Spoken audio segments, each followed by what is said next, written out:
Malia denuyo, maliwa musoyo, atele fili down sinana, kana fori majona. Malia musoyo, maliwa musoyo. Bon, à Téléfido Soudan, là, 2019, septembre 2019, on a blabila. Bon, à centre atelier moi na mi formation chama neke. Ame muso de farafin jabula, endo jabi, maquillage ni musoro, kononglan, ou soulanglan, et safnenglan, et cuisine, pâtisserie, décoration événementielle,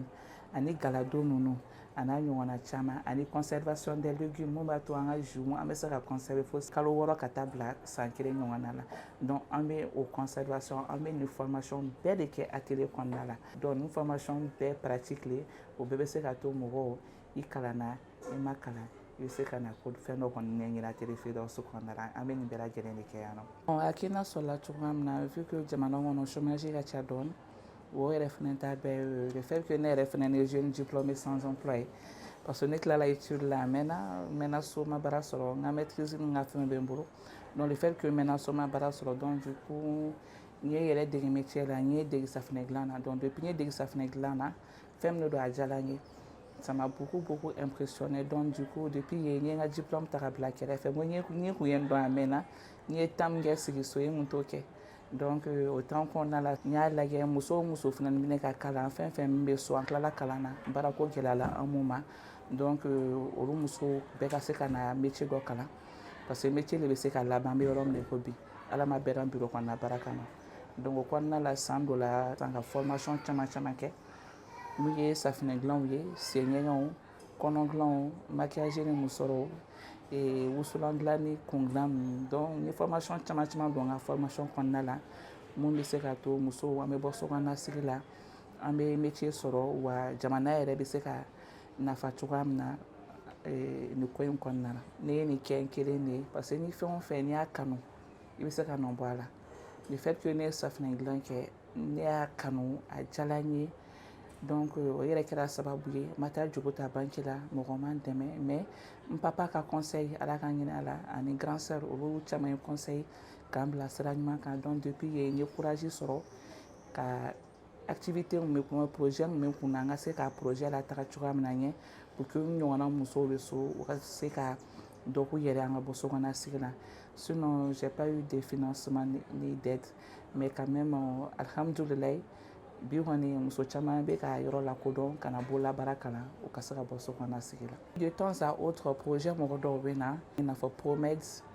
olu nana n'u ka muso 10 duuru ɲɔgɔnna ye muso min cɛw fatula an ka se k'u don an ka yan formation na cogoya min na ani TNPC mɔgɔw fana y'a bila ka taa boli musow fana former o yɛrɛ fana ta bɛɛ Gredis mɔgɔw fana nana u nana ni femme déplacées fana ye an k'olu fana former bon hali sisan SAMU social mɔgɔw fana bɛ fɛ ka déplacer fana d'anw ma an k'u former donc cela veut dire k'olu man kan même mɔgɔw bɛ ka na dɔɔni ka na n'u ka mɔgɔ ye an k'u former parce que an ka yɔrɔ filɛ nin ye kalanko t'a la kalanbaliko t'a la n'i nana kɔni i b'i ka formation kɛ wa i b'i ka adinɛ fana sɔrɔ donc cela veut dire que bɛɛ kelen anw bolo an ka formation bɛɛ pratique donc n'i nana kɔni i b'i nin yɔrɔ sɔrɔ donc actuellement quand même mɔgɔw bɛ ka commencer ka na ka essayer ka na k'u bɛ na ni mɔgɔw ye ka na an ka centre la an bɛ se k'olu former cogoya min na n ye fɛn o fɛn ta ni dusu ni kanu ye n ye fɛn o fɛn kanu ka dusu ta a ka ca ala fɛ i bɛ nɔ bɔ a la bon au début c'était pas facile parce que safinɛ dilan hokumu na parce que ne yɛrɛ dege safinɛ dilan na donc a kɛlen ka diya ne ye à chaque fois n bɛ to ka pratique kɛ n bɛ to ka a baara kɛ donc au début c'était pas facile sɛgɛw ye n jeni a ye n bolo jeni a ye n senw jeni donc mais nin bɛɛ la n ma jɔ parce que objectif kɛ de tun bɛ n kun na fo n ka se safinɛ dilan in na de donc alhamdulilayi n selen safinɛ dilan in na donc n donna formation kɔnɔna la ne yɛrɛ tun ma dira n bɛna se ka mɔgɔw sɔrɔ ka musow former parce que n'i ma lakodɔn a ma nɔgɔn donc n commencera ka kɛ de bouche à oreille n ye tapu porter et en même temps n ye publication caman bila réseaux sociaux kan mɔgɔw k'a ye u ka na formation suivre donc kɔnɔna la sisan mɔgɔw nana kelen ka na formation suivre donc formation fɔlɔ kɔni alhamdulilayi n sera ka mɔgɔ 24 sɔrɔ n ka mɔgɔ fɔlɔw la donc kɔnɔna la sa mɔgɔ commencera ka danaya ta anw na dɔɔni ka na Voilà, sinon ma juruta, ma fouchta. Mais à daminɛ quand même c'est pas facile. Yanni mɔgɔ kɔni ka da i la k'u bɛ na formation k'i fɛ c'est pas facile. Mais mɔgɔ bɛ kuma kelen fɔ baara ɲuman de b'a yɛrɛ feere. N'i ye baara ɲuman kɔni kɛ siga foyi t'a la. I bɛ mɔgɔ sɔrɔ mun bɛ na i ka yɔrɔ la ka na formation kɛ. Secret tɛ dɔ wɛrɛ ye parce que fɛn o fɛn n ye fɛn o fɛn kanu komi n y'a fɔ cogoya min na a bɛ nɔ bɔ ne ka nin baara in ne y'a kanu ne y'a a métier nin ne y'a kanu kojugu a diyara n ye donc ne yɛrɛ artisan de vu que ne yɛrɛ safinɛ dilanna ye vu que ne yɛrɛ bolola baarakɛla ye donc muso o muso kɔni nana kɔni k'i bɛ fɛ ka métier kɔni kalan c'est comme si an bɛɛ kɛra kelen ye donc depuis yen an b'a yirila i nana i ni anw bɛɛ ye kelen an tɛ mɔgɔ woloma ka bɔ mɔgɔ la yan nɔ bɛɛ ye kelen an bolo Firidawusu la yan nɔ kɛlɛ tɛ yen mankan tɛ yen n'i nana i nana métier min nɔfɛ déjà n'i bɛ fɛ ka na objectif de bɛ kɛ e la fɔlɔ n'i bɛ ka na senɲɛgɛn de kama ok donc senɲɛgɛn formation ye nin kalo hakɛ de donc i b'a kɛ donc an b'a f'i ɲɛna fɛnɛ ka d'a kan formation kɔnɔna la i ka to ka baara kɛ so et puis mun ka gɛlɛn anw yɛrɛ ma kosɛbɛ n'i bɛ bɔ i ni a dɔnniya ka bɔ parce que an b'a yir'u la n'i n'a dɔnniya ma bɔ n'i ma baara kɛ so n'i ma a baara kɛ n'i bɛ bɔ don min na an bɛ test k'i kunna donc n'i ma passer test la an t'i labila ni papier donc olu bɛɛ de b'a to musow b'u cɛsiri u bɛ courage ta bɛɛ bɛ fɛ ka dɔ k'u yɛrɛ surtout métier minnu don a tɛ mɔgɔ bila wagati o wagati mana i diya i b'a kɛ wagati o wagati mana i diya i b'a pratiquer wa i b'i ka wari fɛnɛ minɛ i bɛ se ka fɛn caman k'i yɛrɛ donc o de kama ni muso o muso kɔni nana yan kɔni a ka dɔgɔ kɔni ko ni minnu kɔni n'a dɔnniya kɔni tɛ bɔ donc o dɔrɔn n'an ka secret donc an b'u la motiver ka courage don o la wa ne yɛrɛ fɛnɛ b'a yir'u la k'an bɛɛ ye bolola baarakɛla ye donc o bɛɛ de b'a to u b'u cɛsiri u bɛ baara kɛ u bɛ se ka nɔ bɔ ko la cogoya min na o dɔrɔn de don.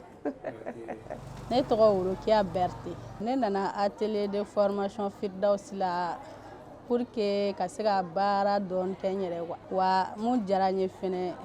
o ye kɔnɔni de ye komi kɔnɔni bɛ dilan ka kɛ fɛn caman ye i n'a fɔ aw yɛrɛ ɲɛ b'a la cogo min na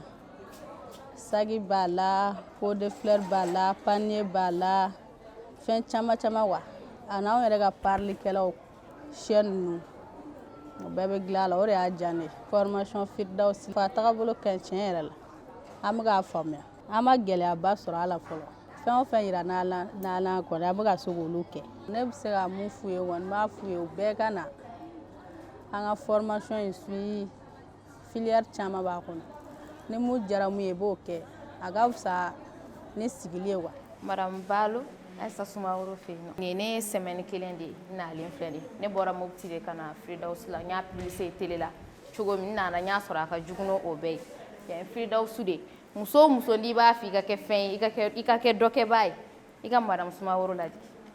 anw filɛ nin ye Firidawusi la semaine kelen de ye ne ka maquillage ye ne ka parili ani musɔrɔ filɛ nin a ka nɔgɔn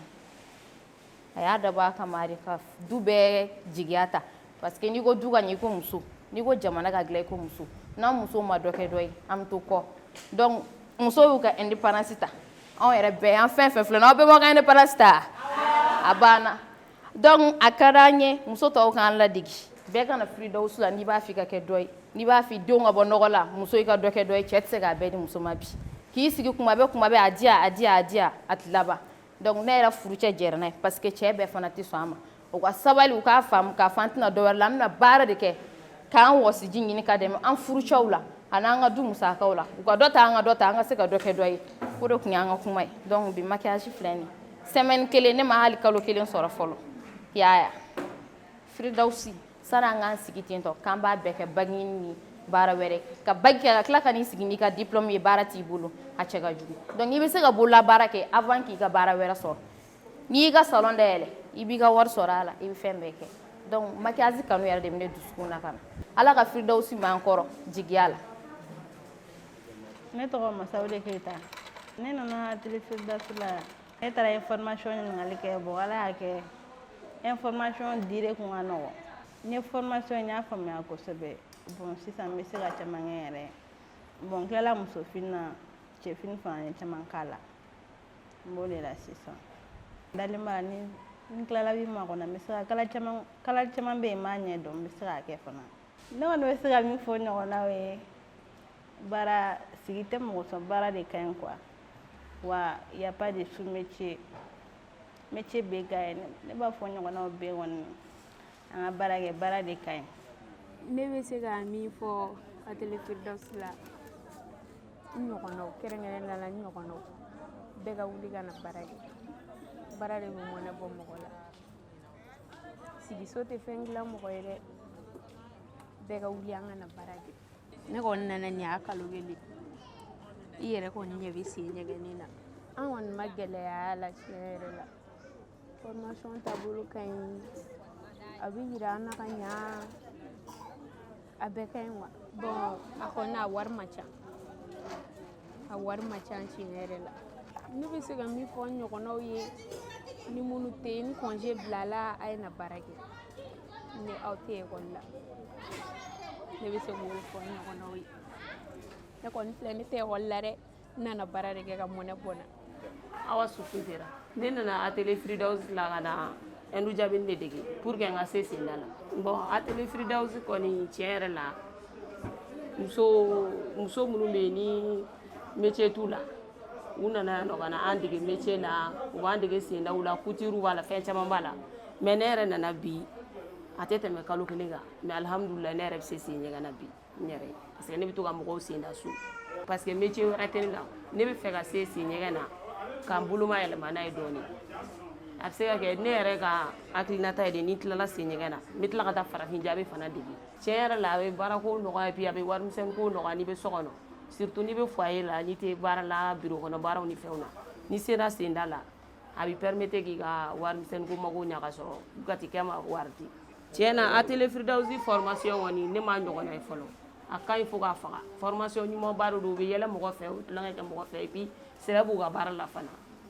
kabini ne donna la a ma mɛn kosɛbɛ mais tiɲɛ yɛrɛ la ne ye ko caman ɲa n yɛrɛ ye ne bɛ welewelekan de di teriw ni dɔgɔw ni kɔrɔw bɛɛ lajɛlen ma métier tɛ minnu na n'u bɛ sigilen so u yɛrɛ ma u bɛɛ ka na Atelier Firidausi la ka n'u yɛrɛ dege pour que u ka bɔ sigilen u yɛrɛ ma u ka se ka ko dɔ k'u yɛrɛ ye. Bon n bɛ mun fɔ musow ɲɛna halisa u ka wuli u ka dɔ k'u yɛrɛ u ka baara kɛ fosi tɛ baara bɔ. Bon sisan au début cɛw yɛrɛ de tun tɛ sɔn muso ka na formation suivre mais actuellement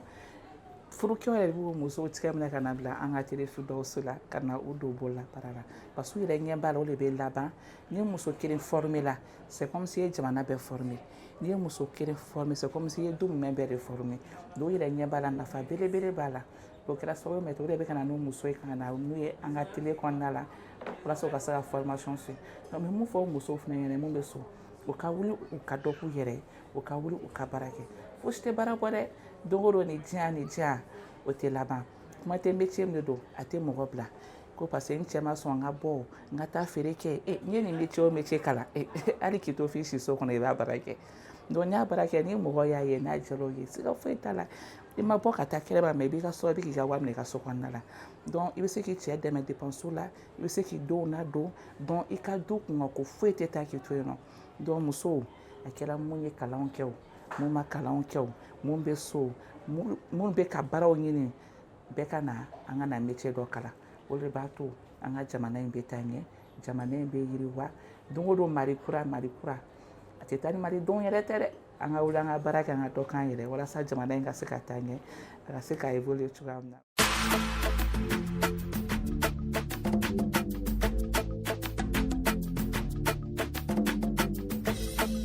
Malien de New York, Maliba musoyo, Atelier Firidausi na kana forima jola. Malien musoyo, Maliba musoyo.